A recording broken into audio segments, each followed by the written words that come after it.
오늘 우리에게 주신 하나님의 말씀은 로마서 1장 5절에서 7절까지의 말씀입니다. 그로 말미암아 우리가 은혜와 사도의 직분을 받아 그의 이름을 위하여 모든 이방인 중에서 믿어 순종하게 하나니 너희도 그들 중에서 예수 그리스도의 것으로 부르심을 받은 자니라.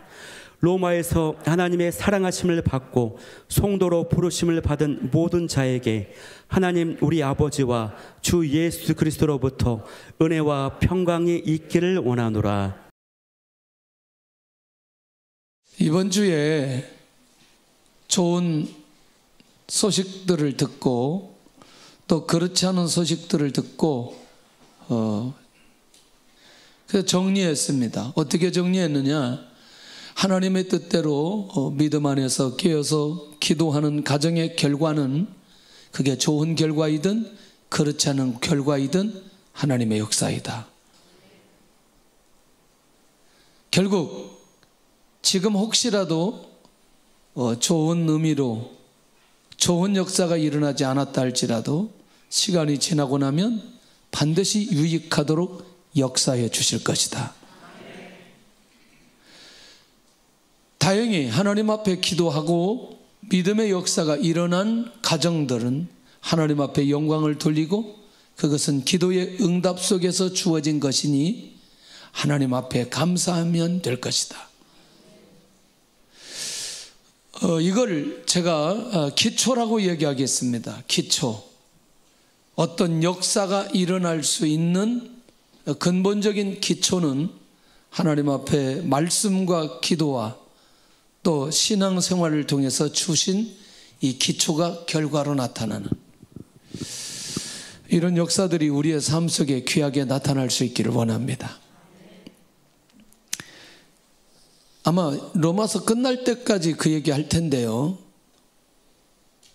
왜 로마서를 바울이 기록했을까? 간단합니다. 수도 없이 반복할 겁니다. 로마 교회도 나처럼 이방인 선교의 마음을 가지도록 하는 것이 목적입니다. 이게 처음부터 끝까지예요. 이걸 오늘도 몇 번 반복할지는 모르겠는데 로마서가 끝날 때까지 이 얘기를 할 텐데 그러기 위해서 바울이 출발하는 게 있습니다. 자신의 정체성을 두 가지로 고백합니다. 그리스도의 종과 사도로 부르심을 받았다. 이렇게 출발합니다. 두 번째는 자기는 하나님의 복음을 위해서 택정함을 입었다고 하는데 그것을 자기의 출생의 비밀과 연결시킵니다. 하나님의 복음을 위해서 하나님 앞에 부르심을 받았다. 할렐루야. 결국 그랬는데 아주 이제 예수님을 믿는 믿음에 대해서 디테일함이 있습니다. 그게 뭐냐? 하나님께서 선지자들을 통해서 약속하신 분이다. 육신으로는 다윗의 혈통으로 이 땅에 오신 분이다. 성결의 영으로는 죽은 자들 가운데 부활하신 분이다. 이거 말고도 굉장히 깊은 복음의 의미가 바울의 고백 속에 계속해서 일어납니다. 할렐루야. 이렇게 하지 않았던 것과 이렇게 고백하지 않았던 사람과 고백하는 사람하고는 놀라운 차이가 있다는 거예요. 오늘 마스크 안 쓰고 성가대가 찬양했는데 마스크 쓸 때하고 안 쓸 때하고 차이점 본인들이 알아요? 우리가 더 알아요. 우리가 더 알아. 네? 우리가 더 알아. 그 예민한 소리, 높이 쫙 올라가는 소리, 그 얼마나 그 아름다운 소리가 쫙 안 막히고 뚫고 나오는지, 이 세밀함이 쫙 나오는 그 저 소리가 나오는데 2년 동안 입을 다 막아놔가지고 소리가 나지도 않고 세밀함, 그 마스크를 벗었던 그것 때문에 그 소리가 나는 그게 너무나 귀하게 들리는 거예요. 아름답게 들리는 거예요. 본인들은 잘 모를 거예요. 우리는 잘 알아요. 계속 들어봤기 때문에.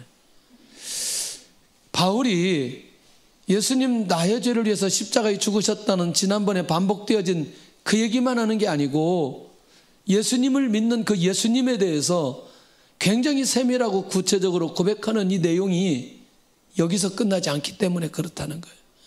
그런 고백하는 그 세밀함이 어디까지 이어지는지 살펴볼 필요가 있다는 거죠. 그래서 바울이 자신을 들여서 충성을 하는 가장 궁극적인 이유가 여기에 있는 걸 고백하고 있는데,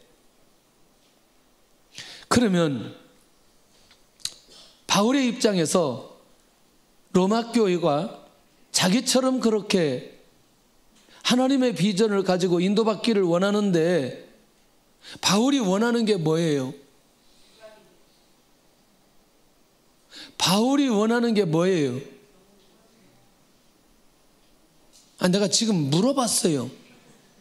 바울이 뭘 원해요? 지금 이 로마 교회를 향해서 바울이 원하는 게 뭐예요? 그 말이 맞아요. 영혼, 이방인, 구원. 그 다음에 조금 더 사도행전 1장 8절로 얘기한다면 땅끝을 얘기하는 거죠. 그러니까 자기와 함께 어디까지 가기를 원하는, 땅끝까지 가기를 원하는 마음이 바울의 마음이란 말이죠. 그런데 당장 땅끝까지 가자고 하면 이 로마 교회가 무슨 말인지 이해할 수 없으니 모든 사람들의 시선, 로마 교회의 모든 시선을 어디에 맞추게 만드는 거죠? 예수님에게 맞추는 거죠. 그래서 첫째가 뭘로 나가냐면 그리스도에게서 무엇을 받았다고 얘기하느냐, 가장 먼저는 예수님을 통해서 은혜 받았다는 얘기부터 바울이 시작하고 있다는 거예요. 그러니까 지난주에는 선지자들에게 약속하신 분이다, 다윗의 혈통으로 이 땅에 오신 분이다, 그 다음에 그분은 성결의 영으로 부활하신 분이다, 이렇게 예수님이 어떤 분인가를 밝혀주었고, 오늘은 그분을 통해서 우리가 무엇을 받았느냐라고 하는 걸 밝혀주고 있는 거죠. 뭘 받았다? 은혜 받았다는, 수도 없이 은혜 받았다는 얘기를 많이 합니다. 오늘도 기도할 때 주의 은혜가 있게 해주세요, 주의 은혜로 역사해 주옵소서. 저도 수도 없이 기도합니다. 예수 그리스도를 통해서 은혜 받았다고 고백하는데, 은혜는 뭐냐면 노력의 대가와 보상과 상관없이 주어지는 걸 은혜라고 얘기합니다. 노력이 아닌, 대가가 아닌, 보상이 아닌 이런 것과 상관없이 주어진 걸 은혜라고 얘기한다. 그런데 조금 더 가보니까 받을 자격이 없는 자에게 주어지는 게 은혜이고 그게 선물이라는 것. 자, 그러면 조금 은혜에 대한 깊이가 생겼어요, 이제 우리 안에. 그러니까 결국 이것은 누구를 통해서 주어진 거다? 예수님을 통해서 주어진 거다. 노력과 대가와 보상과 상관없이 우리가 주님으로부터 이 은혜를 받았다. 그러면 그 은혜의 최고의 가치가 있을 거 아니겠어요? 내용이 있을 거 아니겠어요? 그게 뭐냐면 조건 없이 우리를 구원하여 역사해 주셨다. 너무나 많이 들었어요.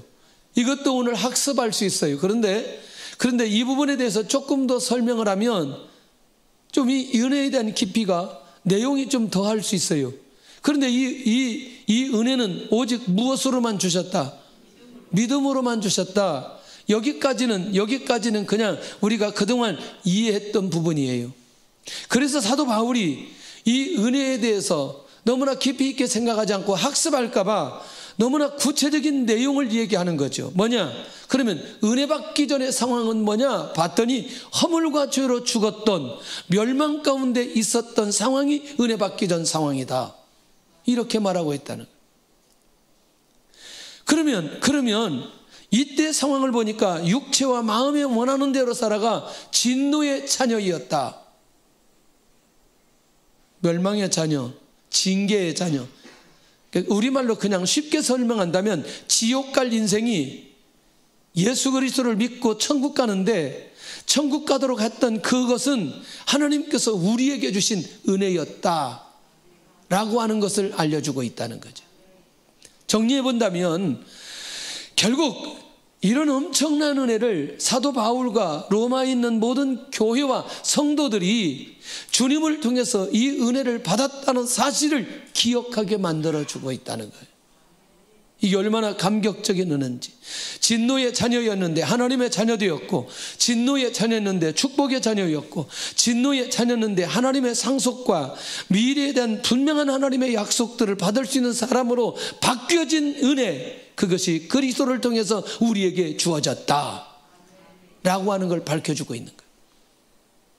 할렐루야. 자, 그러면 에베소서 2장 8절에 그럼 이 부분에 대해서 어떻게 그가 고백하고 있는지 시작. 너희는 그 은혜에 의하여 믿음으로 말미암아 구원을 받았으니 이것은 너희에게서 난 것이 아니요 하나님의 선물이라.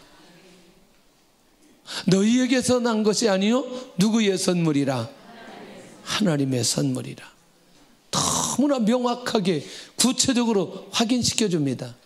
그러니까 바울은 자신과 로마 교회가 이 은혜를 받았다는 사실을 그들로 하여금 깨닫게 만들고 그들로 하여금 함께 누리도록 하는 것이 목적이라는 거예요. 결국 뭐냐? 바울은 철저히 복음의 기초부터 시작하고 있다는 사실을 알 수 있습니다. 매우 궁금했어요.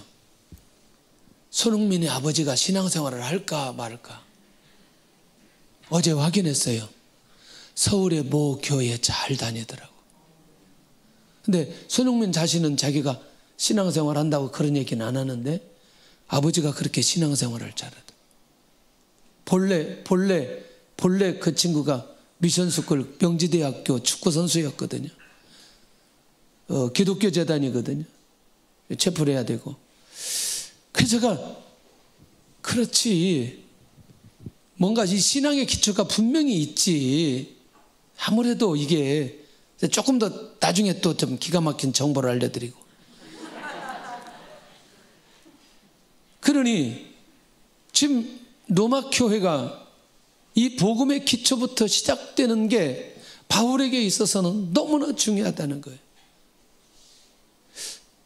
아까 일부 예배 끝나고는 집사님한테 물어봤어요. 집사님, 로마서 좀 딱딱하지 않아요? 그랬더니 자기가 40년 신앙생활 했는데 너무나 잘 정리된다는 거예요. 너무나 확인하고 있다는 거예요. 정말 부탁인데 로마서 할 때 학습하지 않기를 바랍니다. 학습하지 않기를 바랍니다. 이게 지식으로 듣지 말고 가슴으로 들었으면 좋겠다는 생각이 들어요. 결국 복음의 기초를 든든하게 세우는 가장 중요한 이유는 결국 아까 처음에 다시 출발해서 이 로마 교회도 바울과 함께 어떻게 하도록 하기 위해서? 땅끝을 가도록 하기 위한 도전을 그들에게 주기 위해서. 두 번째입니다. 주님에게서 받은 두 번째, 처음에는 은혜를 받았다고 얘기하고 두 번째는 사도로 부르심을 받았다는 고백입니다. 이미 사도에 관한 얘기를 여러 경로를 통해서 말씀을 많이 나누었습니다. 복음을 위해서 보내심을 받은 자로 부르심을 받았다. 결국 뭐냐? 계속해서 사도라는 얘기를 1절에도 한번 보시길 바랍니다. 예수 그리스도의 종 바울은 무엇으로 부르심을 받아? 사도로 부르심을 받아. 이 얘기 이미 끝냈어요. 이미 끝냈다니까요. 그런데 5절 한번 가보세요. 시작. 그로 말미암아 우리가 은혜와 사도의 직분을 받아. 능력이 하나도 없는 소리로 성경을 봉독하면 안 된다는 거예요. 소리에는 능력이 있어요. 시작. 그로 말미암아 우리가 은혜와 사도의 직분을 받아 그의 이름을 위하여 모든 이방인 중에서 믿어 순종하게 하나니. 이미 사도로 부르심을 받았다고 1절에 얘기하고 5절에는 사도의 직분을 받아 그의 이름을 위하여. 그러니까 결국 뭐냐면 바울 사도가 1절의 고백과 5절의 고백은 차원이 다른다는 거죠. 사도로 부르심을 받고 사도로 직분을 받아 그의 이름을 위하여 모든 이방인 중에서 믿어 순종하게 하나니. 사도의 정체성이, 사도의 비밀이 풀려져야 이방인이 돌아오는 것에 대한 감각과 감격을 누릴 수 있기 때문에 사도의 부르심과 사도의 직분을 이렇게 사도 바울이 강조하고 있는 것을 보게 된다는 거죠. 그 말은 자기만 부르심을 받았다는 게 아니고 자기만 직분을 받았다는 게 아니라 바로 이 사명이 자신에게도 주셨고 로마 교회에도 주신 사명이라는 사실을 그들에게 깨우치고 있다는 겁니다. 다시 말하면 구원받은 그리스도인들은 모두 다 반드시 가져야 될 자세는 내가 사도로 내가 직분을 받고 부르심을 받았다, 이런 감각이 우리 안에 살아있을 때만이 땅끝이 보여진다는 거죠. 우리 모두 그럼 땅끝 가자 그 말은 아니잖아요. 땅끝에 누가 있기 때문에? 영혼들이 있기 때문에. 할렐루야. 가정이 왜 회복되어야 돼요? 우리가 왜 건강해야 돼요? 우리가 왜 응답을 받아야 돼요? 왜 우리가 역사가 일어나야 돼요? 무슨 목적 때문에? 무슨 목적 때문에? 이 사명을 감당하기 위해서. 이 사명의 궁극적인 핵심은 영혼이 구원되어지는 거 아니겠어요? 주님이 이 땅에서 와서 보여주셨던 사역 전체가 그것인데 왜 우리 민족이 잘 되어야 돼요? 왜 우리 사업장이, 왜 우리의 직장이, 왜 우리의 자녀들이 왜 잘 되어야 되는데요? 이 사명을 감당해야 될 목적이 분명히 주님으로부터 받았기 때문에 우리가 이 비밀을 놓치지 않고 가야 될 필요가 있다는 거죠. 그러니까 사도로 부르신 가장 중요한 이유를 설명하는 거죠. 모든 이방인 중에서 믿어 순종하게 하시려고 부르셨다. 자, 이방인들이 돌아오려면 어떻게 해야 돼요? 이방인들이 돌아오려면 복음을 전해야 되고, 복음을 전하기 위해서 가는 사람이 있어야 되고, 내가 가도록 사명을 받고 그리고 부르심을 받고 직분을 받았다는 확신이 내 안에 있을 때 그들 앞에 갈 수 있는 거라는 거예요. 할렐루야. 그러니까 사도 바울이 이 부분을 명확하게 알고 있으니 이방인 중에서 믿어 순종하게 하려면 사도의 직분과 사도의 부르심을 받은 사람이 그들에게 가야 된다는 말이 가장 중요한 핵심이라는 거예요. 그러니까 사도로 부르심을 받고 직분을 받았다는 구체적인 이유까지 자세하게 밝히는 결정적인 이유가 여기에 있다니까요. 놓치지 않기를 원합니다. 할렐루야. 그래서 이방의 선교를 위해서 로마를 향한 바울의 마음이 어떻게 그 마음을 가졌는지, 이건 이제 설명입니다. 설명 좀 하려고 이 내용을 여기다 집어넣었어요. 에베소 사역을 2년 동안 집중적으로 사도행전 19장에 그렇게 했거든요. 선교 장소를 옮겨야 될 생각을 가지게 되었을 그때에 이미 주님으로부터 로마 복음화를 향한 계획을 가지게 되었어요. 그리고 로마 교회가 이방인 복음화를 위해서 사명감을 가지고 함께 일어서기만 하면 세계 복음화가 이루어질 수 있다는 확신이 그 안에 들게 되었어요. 그러니까 자기가 직접 어디를 가고 싶은 거죠? 로마에 가고 싶은 거예요. 로마에 관광하고 싶어서 가고 싶은 게 아니고 로마에 가서 로마 교회를 깨우쳐서 로마 복음화와 이방인 선교를 위한 그 마음이 바울에게 있기 때문에 그 마음을 가지게 되고, 그래서 이 로마 교회가 이방인 선교 사명을 첫 번째로 감당하기를 원했다는 거죠. 왜? 그 교회의 눈이 열려져야 이방인 지역까지 함께 사명을 감당할 수 있기 때문에, 그 사명을 감당해 가기 원하는 바울이 결국에는 가장 먼저 로마에 가기 전에 이 비전을 발견하고 준비하게 하는 바울의 의도가 오늘 본문에 있다는 거예요. 그래서 자신이 방문이 되면 그때부터 공감대가 형성되어 이 로마 교회가 함께 그렇게 가기를 원하는, 이미 에베소 사역을 할 때 이 말이 굉장히 중요합니다. 자, 빌립보, 데살로니가, 베레아, 아덴, 고린도, 그 다음에 에베소, 이렇게 16장부터 19장까지 오는 과정 속에 가장 활발하게 복음의 역사가 일어났던 곳이 어디냐? 에베소 지역이었어요. 그러니까 에베소 지역은, 에베소 교회는 지금까지 있었던 교회와 비교할 수 없는, 개인적으로 누리면서 수많은 일꾼들이 일어나고 수많은 지역에 복음의 확장이 일어나고 수많은 곳에 기적이 일어났던 현장이 에베소예요. 그러니까 개인적으로는 육신적으로는, 육체적으로는 어디에 머무르면 훨씬 더 유익하게 되어져요. 에베소에 있습니다. 그런데 다시 그의 마음을 고쳐먹고 어디를 향해서 가려고 하느냐? 로마를 향해서 가려고 하는 마음이 이미 에베소에 그 사역할 때 그의 마음속에 있었다는 거예요. 이 말 이해되시나요 이제? 그러니까 안주하지 않는 거죠. 에베소에서 교회가 부흥되고 중형교회가 되고 대형교회가 됐는데 사도 바울의 마음에는 안정감이 있는 게 아니에요. 오히려 복음을 듣고 이방인 지역에 가는 그것이 그에게 안정감을 주는 그곳이었어요. 그래서 이 노마를 향해서 사도 바울이 그런 마음을 가지고 이 편지를 쓰게 된 결정적인 이유였다는 거죠. 이 사명이 바로 자신과 로마 교회에 있다는 것을 확인시켜 주시는 은혜와 사도의 사명을 애타고 말하고 있는, 다시 모든 이방인 중에서 믿어 순종하게 하려는 주님의 계획을 알기 때문에, 한마디로 정리한다면 이방인 구원을 위한 하나님의 계획이 이 안에 있다는 것이죠. 자, 이렇게 해서 5절이 그냥 끝났어요. 그 5절이 끝나면 그냥 끝나는 줄 알았어요. 자신은 로마 교회와 함께 은혜와 사도의 직분을 예수 그리스도를 통해서 받았다. 할렐루야. 이방인들이 돌아오도록 하기 위해서. 그런데 6절을 한번 가서 보시길 바랍니다. 야, 이제는 그렇게 추상적으로 쓰지 않습니다. 6절에 가서는 아주 지목을 해버립니다. 시작. 너희도 그들 중에서 예수 그리스도의 것으로 부르심을 받은 자니라.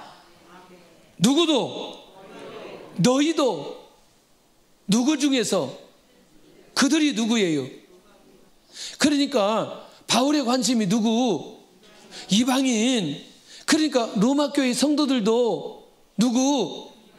본래 이방인이었다. 그 얘기를 계속해서 이 얘기하려고 하는 거 아니겠어요? 이게 바울의 관심이라니까. 다시 6절 시작. 너희도 그들 중에서 예수 그리스도의 것으로 부르심을 받은 자니라. 아멘.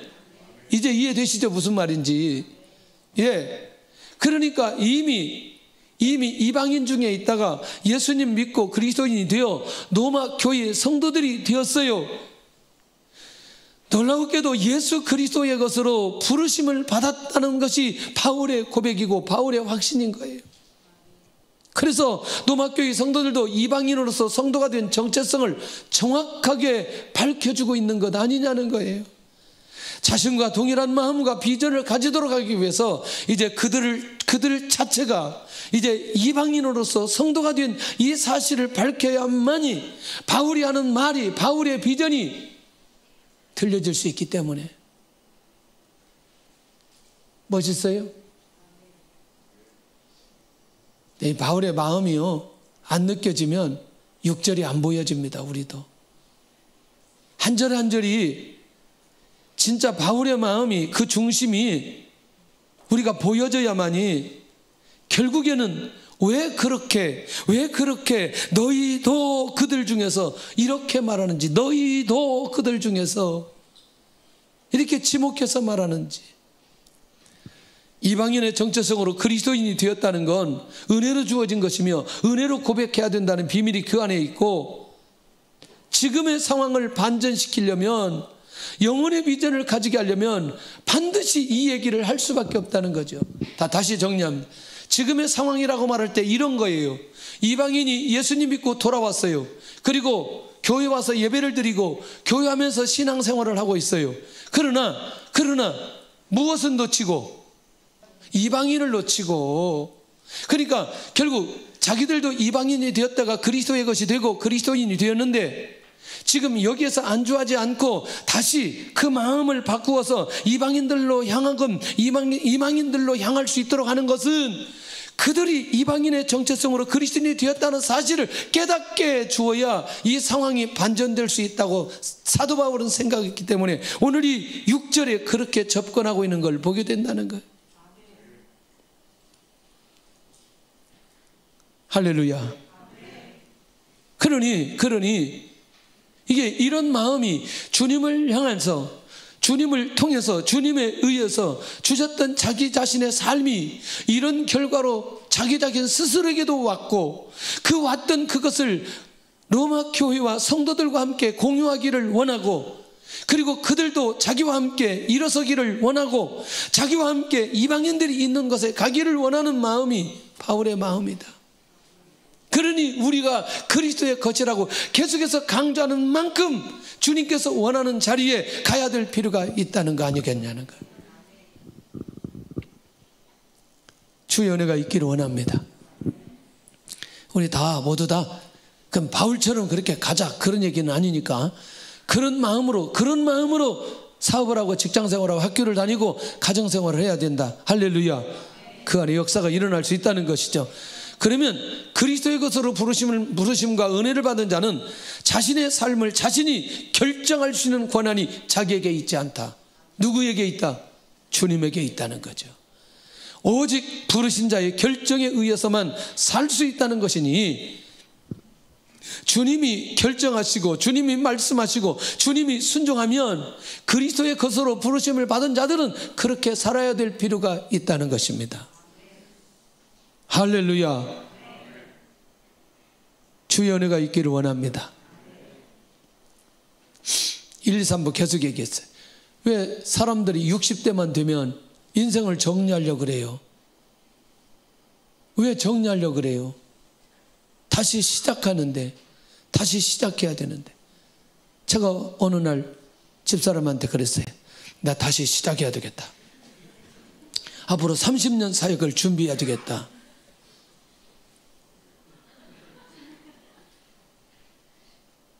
지금까지 뭐 했고 다시 시작하냐고 그러는. 아무래도 내가 다시 30년을 시작해야 되겠다. 지난 목요일에도 목사님들 앞에서 이 사람이 30년 사역을 다시 시작한다고. 그러니까 목사님들만 저를 이렇게 쳐다보고 사모님들만 박수치고 그러더라고. 왜 그러는지. 오늘 여기 우리 최 집사님이 앉아가지고 얘기하기가 그런데 우리 교회에서 남자들 중에 기도를 제일 많이 하십니다. 새벽 3시에 나오셔가지고 5시까지 기도하고 그 다음에 5시에서 예배 드리고 아르바이트 하러 가십니다. 오늘 기도하는데 기도 소리가 안 들려. 아침에. 그래서 집사님 왜 요즘에는 기도 소리가 안 들리냐고 그랬더니 제가 사실은 예배 전에 나오셔가지고 기도하고 그 다음에 예배 드리고 아르바이트 하러 가신다고. 기도는 할 수 있다고 생각합니다. 왜 쉽게 우리는 모든 것들을 일찍이 정리하는지 저는 그러지 않았으면 좋겠다는 생각이 들어요. 쉽게 포기하면 안 된다는 거죠. 저는 무슨 일을 하든지 하나님의 사역이든지 어떤 것이든지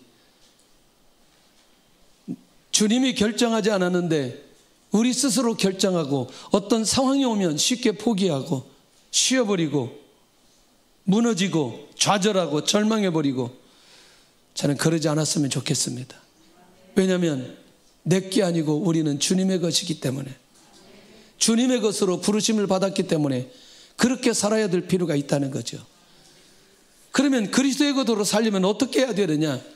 바울처럼 살려면 자신의 소유권에 대한 인식이 필요하다는 거죠.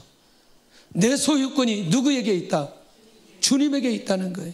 주님의 뜻대로 주님의 비전대로 사는 자는 결국 뭐냐면 그리스도의 것으로 살려면 소유권자에 대해 인식이 없으면 절대로 그리스도의 것으로 살 수 없다는 사실.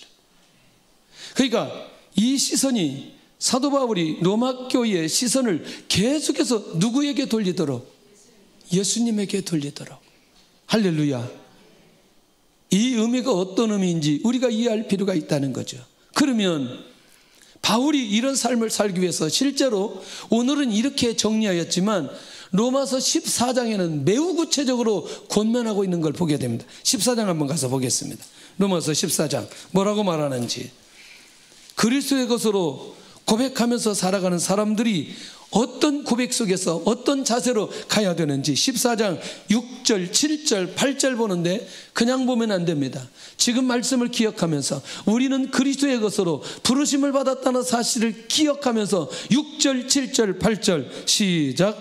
나를 중히 여기는 자도 주를 위하여 중히 여기고 먹는 자도 주를 위하여 먹으니 이는 하나님께 감사함이요 먹지 않는 자도 주를 위하여 먹지 아니하며 하나님께 감사하느니라. 우리 중에 누구든지 자기를 위하여 사는 자가 없고 자기를 위하여 죽는 자도 없도다. 우리가 살아도 주를 위하여 살고 죽어도 주를 위하여 죽나니 그러므로 사나 죽으나 우리가 주의 것이로다. 아멘.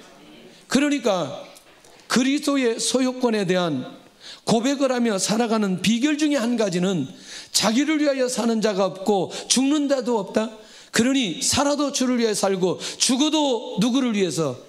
주를 위해서 죽는다고, 죽어야 된다고 권면하고 있다는 거예요. 조금 다른 차원 아니겠어요? 예.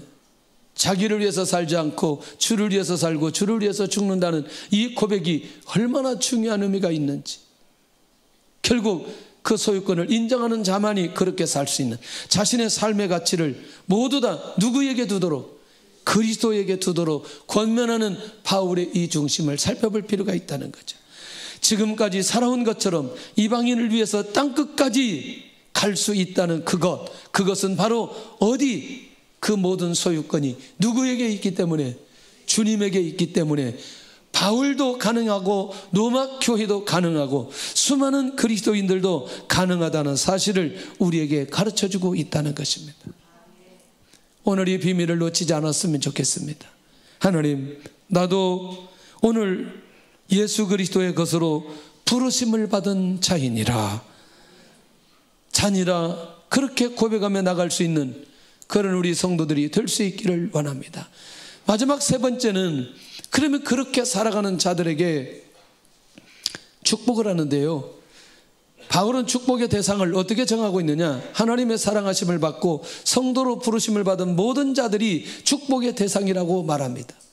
예배자로서 있고 그리스도의 은혜로 구원받은 모든 자들은 하나님의 축복의 대상이다. 그런데 여기 한번 보세요.